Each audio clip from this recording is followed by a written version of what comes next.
Salut les filles, je suis très contente de vous retrouver. Donc aujourd'hui j'ai décidé de vous faire une vidéo sur mes tops et mes bofs. Alors j'ai mis bof à la place de flop, tout simplement parce que ce sont pas forcément des mauvais produits, ce sont plutôt des produits qui n'ont pas su répondre à mes attentes ou qui ne me correspondent pas. Donc voilà, j'ai préféré les mettre dans cette catégorie là. Donc on va commencer tout de suite, je vais être assez speed parce que j'ai beaucoup de choses à vous montrer. Alors le premier produit dans la catégorie bof, il s'agit de ce fard à paupières crème, donc qu'on applique à l'aide d'un embout mousse et qu'on peut estomper au doigt ou au pinceau. Voilà, c'est de la marque Sephora, donc dans la gamme Ultra Juice Eyeshadow. Donc moi j'ai pris la teinte 01, c'est une magnifique couleur champagne comme vous pouvez voir. Et en fait je suis super déçue parce que quand je le mets en paupières mobiles et que j'étale, tout disparaît. Rien ne reste sur la paupière mobile, ça n'adhère absolument pas. Donc je comprends pas trop, dites-moi ce que vous en pensez si vous en possédez. Donc même pas je vais m'aventurer à acheter d'autres teintes même plus foncées parce que celle-là j'en suis terriblement déçue. Donc voilà, et j'ai trouvé un équivalent avec la même couleur et qui elle au contraire adhère complètement à la paupière et qui est très très beau. C'est la base à paupières d'Urban Decay, donc la Cine. Et voilà, c'est cette magnifique couleur champagne. Et là pour le coup c'est la même couleur que celle-ci, mais alors là vous pouvez la mettre soit seule sur la paupière mobile et là ça vous apporte quelque chose de très lumineux, ou la mettre en base et rajouter des fards par dessus. Et voilà, ça pour moi c'est un super produit et ça c'est pour moi c'est limite un flop d'ailleurs. Et c'est la même couleur, donc voilà, je vous conseille largement plus la base Urban Decay. Ensuite, un autre bof pour ne pas dire flop, il s'agit des Fluid Foil Eye Color de H&M. Donc voilà, j'ai craqué, pareil, c'est le même principe que celui de Sephora, par contre c'est très liquide, donc faut faire attention pour l'application, et c'est quelque chose voilà de liquide qu'on va se mettre au niveau de la paupière mobile également, et ça va être très très lumineux. Il y a une jolie couleur métallisée, donc moi j'ai pris cette couleur bronze. Voilà, parce que je trouve ça très joli sur les yeux noisettes, les yeux verts, ça ressort très bien. Et en fait, je suis super déçue de la couleur, donc ça s'appelle Belle Bronze. Donc moi, je m'attendais vraiment à avoir quelque chose un joli bronze. Et en fait, quand je l'étale sur la paupière mobile, donc là, on voit pas très bien sur la main, mais ça fait limite jaune. Ça fait des reflets jaunes et cette couleur, ces sous-tons en fait ne sont pas du tout flatteurs, je trouve en tout cas pour ma part sur les yeux. Donc j'aurais préféré que ça tire vraiment sur le vrai bronze, alors que là ça fait jaune. C'est vraiment pas beau. En plus le produit est très liquide, très difficile à appliquer. Après c'est vrai qu'il tient bien et tout, mais moi c'est la couleur qui ne me plaît pas. Je dis pas que c'est un mauvais produit, mais en tout cas cette couleur là j'en suis très déçue. Pour moi la couleur bronze ça équivaut vraiment à ce genre de teinte. Ça c'est le Pretentious de Makeup Geek et ça c'est le bronze de MAC. Donc vous voyez ils ont une petite différence, celui-ci est un petit peu plus doré. Mais voilà, ça c'est des jolis bronzes alors que celui de H&M pour moi n'est pas du tout joli. Donc encore un gros bof, il s'agit des Glitter Dust de H&M. Ce sont des paillettes, donc ils ont plusieurs couleurs. Moi je suis restée dans le bronze et en fait je suis super dessus dans le sens où elles sont très volatiles, donc incontrôlables. C'est-à-dire que quand j'en mets en paupières mobiles, malgré avoir mis du Fix Plus sur mon pinceau plat, eh bien je m'en mets deux partout, j'en ai juste que sur le bas de la joue, donc voilà, c'est pas le but. Et en fait ça vient aussi du packaging qui est comme ceci. Voilà, dès qu'on va appuyer sur cet embout là un peu souple, les paillettes vont sortir vraiment n'importe comment. Et je pense qu'ils auraient mieux fait de faire un packaging comme ceci, c'est-à-dire en pot, où là il aurait été plus facile d'appliquer les paillettes, d'attraper les paillettes avec un pinceau plat, plutôt que ce genre de tube là, comme ça, dès qu'on appuie ça part partout.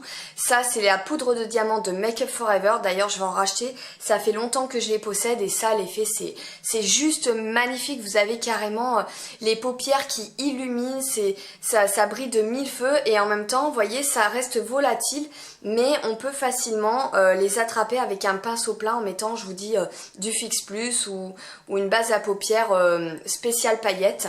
Ça va, mais celui-ci c'est vraiment la cata, je sais même pas ce que je vais en faire. Peut-être me la mettre dans les cheveux avec du gel, de la laque à Noël, mais sur le visage, enfin sur les yeux, c'est pas possible. Alors ensuite, un autre produit bof, et là vous allez être surpris, car c'est un produit BK, et je suis fan de la marque BK pourtant. Mais bon voilà, ce produit ne m'a pas convaincue. Il s'agit de la base filtrante rétrolumineuse. Donc c'est ce produit là dans un flacon vert. Je l'ai commandé il me semble sur sur le site de Sephora ou sur The Beauty, je ne sais plus. Donc c'est un grand flacon vert et la couleur est champagne, je vous l'ai swatché ici. Je sais pas si on va bien voir. Donc c'est un produit qui est très subtil, que vous allez utiliser en base de maquillage et son but c'est d'atténuer les imperfections, de vous apporter de l'éclat, de la luminosité, voilà, de réveiller votre teint. Après je le déconseille aux peaux grasses sujettes aux imperfections, parce que voilà, cet effet un petit peu satiné n'est pas toujours très joli quand on a des traces d'acné, etc. Donc voilà, je suis un peu déçue dans le sens où je m'attendais à mieux. Il y a juste un petit voile glowy, mais c'est tout. Il n'y a pas ce côté unifiant, perfecteur de peau auquel je m'attendais. Voilà, donc je trouve que je sais plus combien ça coûte, peut-être une trentaine d'euros. Juste ce côté glowy, un peu champagne en base de maquillage.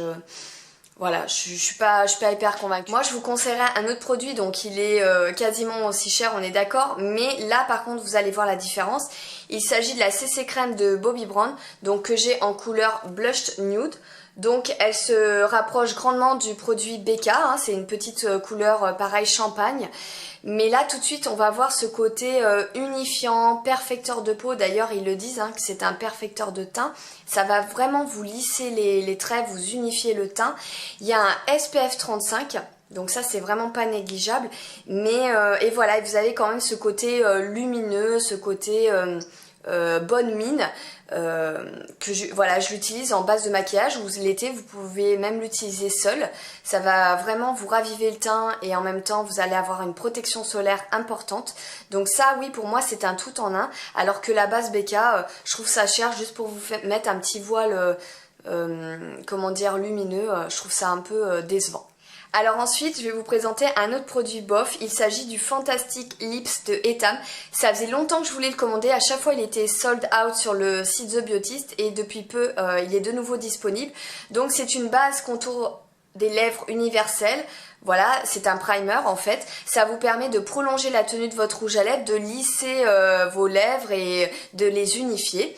Et en fait, donc j'étais quasiment sûre que j'allais aimer ce produit puisque je possède celui de MAC. Et en fait, non, je ne l'aime pas. Pourquoi? Parce qu'il est... Bon, là, je peux pas vous le swatcher. De toute façon, c'est une base qui est transparente. Mais elle fiche beaucoup trop les lèvres. Et en plus, elle est très très sèche. Donc, du coup, elle est sèche. Ça vous marque toutes les petites peaux, les petites peaux mortes que vous pouvez avoir... au niveau des lèvres, même si vous faites un gommage avant, c'est pas top. Et en plus, du coup, le rouge à lèvres ou le crayon que vous allez mettre par-dessus est très très difficile à glisser. Ça fait vraiment cet effet figé qui est très inconfortable. Voilà, j'aurais aimé l'apprécier comme ça, je vous aurais fait une comparaison avec celle de MAC et je vous aurais dit prenez plutôt la Etam, elle est 2 fois moins chère. Eh bien non, restez sur la MAC parce que vraiment, la Prep and Prime, il y a pas d'équivalent. Celle-ci, elle est, bon, je crois qu'elle coûte dans les 14-15 euros, mais elle est suffisamment hydratante. Les rouges à lèvres glissent bien après l'application de ce baume, ça prolonge bien la durée de vos rouges à lèvres et vos lèvres restent très confortables, alors qu'avec le produit Etam pas du tout. Donc voilà, c'est un gros bof, je vais quand même l'utiliser, mais pour moi le meilleur c'est quand même celui de MAC. Alors ensuite un autre bof, et là j'en suis désolée, c'est un produit que j'ai reçu de la part d'Octoly, donc que j'ai choisi sur la plateforme. Il s'agit de la crème Biotherme Aqua Source Gel, voilà, donc c'est ce pot là, je l'utilise déjà depuis une bonne semaine tous les matins. Donc c'est hydratation à diffusion continue, 48 heures pour les peaux normales à mixtes. Et en fait, donc ça promet une réhydratation optimale, un toucher rebondi, une peau éclatante en belle santé. Et du coup voilà, moi j'en suis déçue, je trouve que ça m'apporte pas l'hydratation suffisante pour une peau comme la mienne, une peau quand même assez déshydratée. L'hydratation, voilà, dès que je la mets, j'ai pas de confort en fait. Même 10 minutes après, je commence limite à avoir ma peau qui tiraille de nouveau. Donc voilà, je suis un peu déçue dans ce sens-là. Et en plus, ça me laisse quand je l'applique. Donc c'est une texture gel.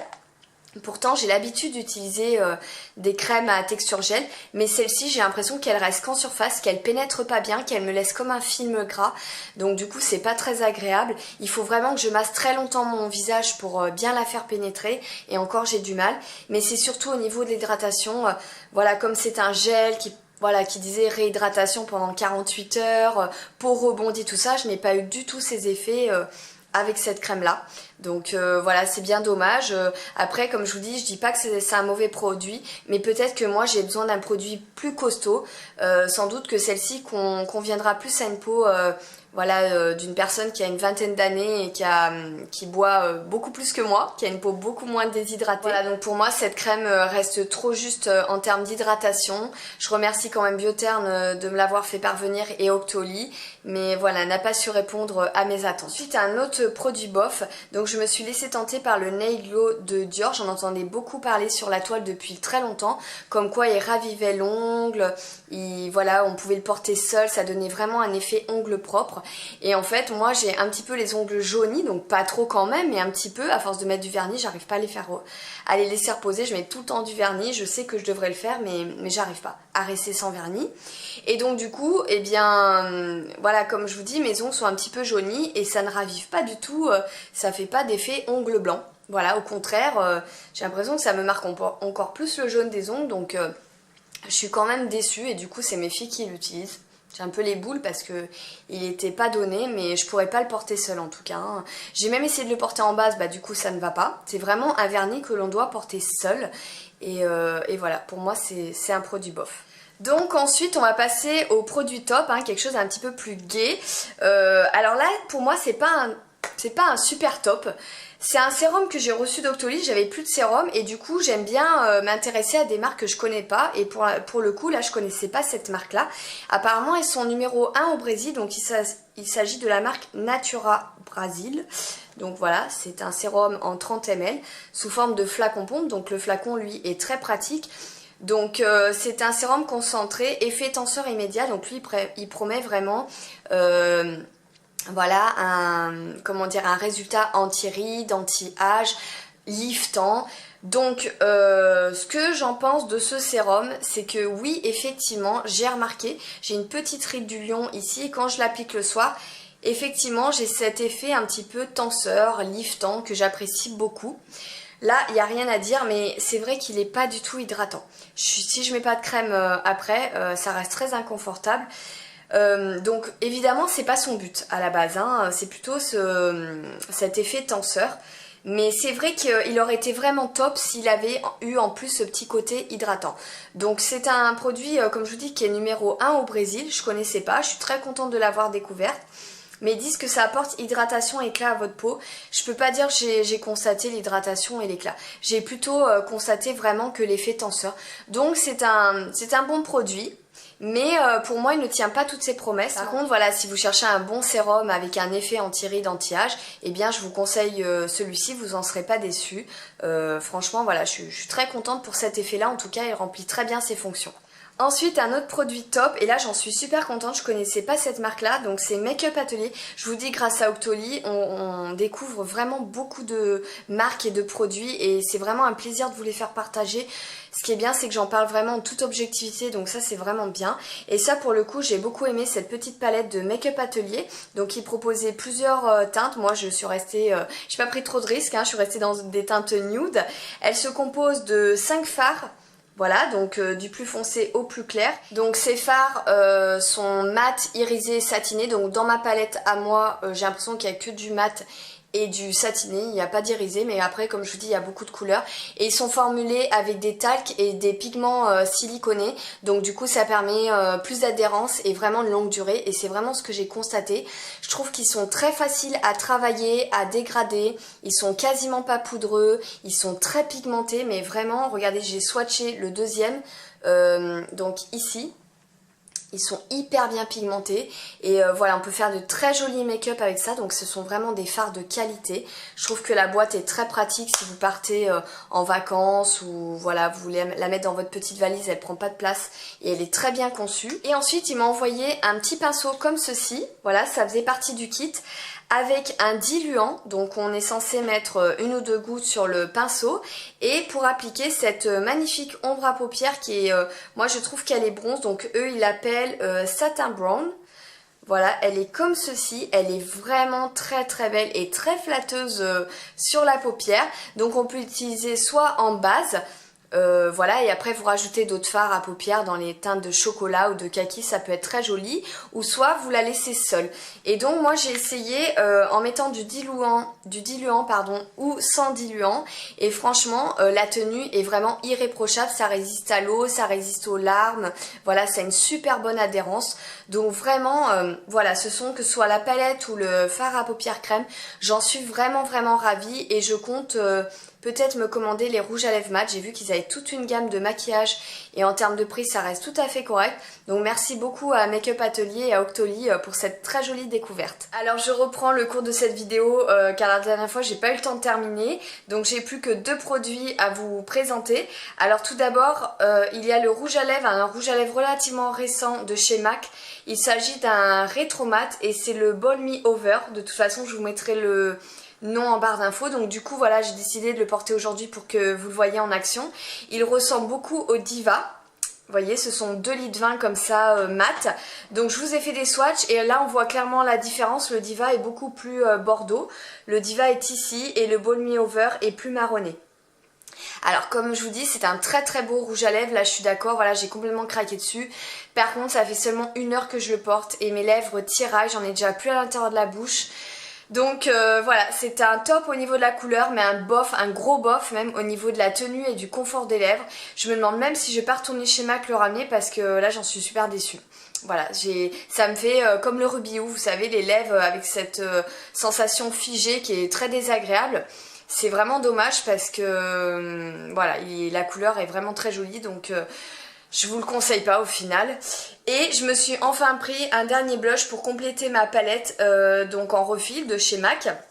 Donc voilà, ma palette est complète, donc j'ai juste mis un fard Anastasia, le Havana, qui est mon bronzer préféré chez Anastasia. Et là c'est un blush de La Roche-Posay, que j'adore. Donc je me suis acheté le Coppertone qui est ici et qui est vraiment magnifique. C'est un pêche marronné qui est très flatteur, je le porte aujourd'hui sur les joues. Donc je le trouve vraiment très beau. Voilà, ça c'est tous mes blushs préférés chez MAC. Et le Coppertone, eh bien ça faisait longtemps qu'il me faisait de l'œil. Après j'adore le Sweet as Cocoa, j'ai le Format, j'ai le Plum Foolery, le Peaches et celui-ci c'est le Ambering Rose. Voilà, ma palette finalement est complète et je l'aime beaucoup, j'utilise pratiquement tous les jours. Donc voilà, ça c'est vraiment des tops. Par contre les blush MAC, vous pouvez y aller, ils sont vraiment de très bonne qualité. Voilà les filles, j'espère que cette vidéo top et bof vous aura plu. Je vous fais des gros bisous et je vous dis à très bientôt. Bye.